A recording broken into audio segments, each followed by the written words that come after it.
જે રીતે મ્યુચ્યુઅલ ફંડમાં જે રીતે આપણે ફિનાન્શિયલ વેલ્થ માટે એક એસઆઈપી કરતા હોઈએ છીએ, લોંગ ટર્મમાં આપણને બેનિફિટ મળતો હોય છે એસઆઈપી દ્વારા, તો એ જ રીતે તમારે પોતાની જાતને પોતાની હેલ્થ માટે પણ એક એસઆઈપી શરૂ કરવી છે. હવે હેલ્થ માટે એસઆઈપી મતલબ એટલે કે એક એસઆઈપી એટલે દરરોજ તમારા માટે પોતાની જાત માટે કાઢો અડધો કલાક 1 કલાક રનિંગ જોગિંગ કરો કાં તો પછી વર્કઆઉટ કરો જીમમાં, જેથી કરીને તમારું બોડી બી ફિટ થશે અને તમે એક હેલ્ધી લાઈફ જીવી શકશો. મ્યુચ્યુઅલ ફંડ એમાં એસઆઈપી તમારા માટે ફિનાન્શિયલ વેલ્થ બનાવી શકે છે લોંગ ટર્મમાં. એ જ રીતે તમારું અડધો કલાક 1 કલાક મેદાન પર કે પછી જીમમાં તમારા માટે એક હેલ્થ બનાવી શકે છે. એટલે શરૂ કરો, તમે ફિટ રહેશો, તમારી પોતાની જાતને ફિટ રાખશો, એ રીતે તમે ફિનાન્શિયલ વેલ્થ બી બનાવી શકશો. જો ફિનાન્શિયલ વેલ્થ બનાવી શક્યા પણ તમે હેલ્ધી ફિટ નહીં હશો તો એના ફિનાન્શિયલ વેલ્થનું શું કામ?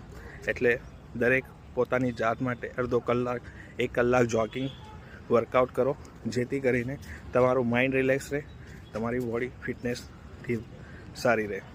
Thank you. Have a nice day.